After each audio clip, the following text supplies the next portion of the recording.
Did you know that when you sneeze, the air can blast out of your nose at a staggering speed of 160 kilometers per hour? That's faster than many cars on the highway. This incredible force is your body's way of fighting back against allergens, dust, and even those pesky microbes that invade your nasal cavity. It's like a mini explosion, clearing out anything that doesn't belong.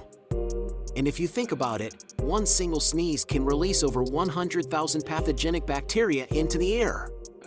That's why it's crucial to cover your mouth and nose, both for your sake and for those around you.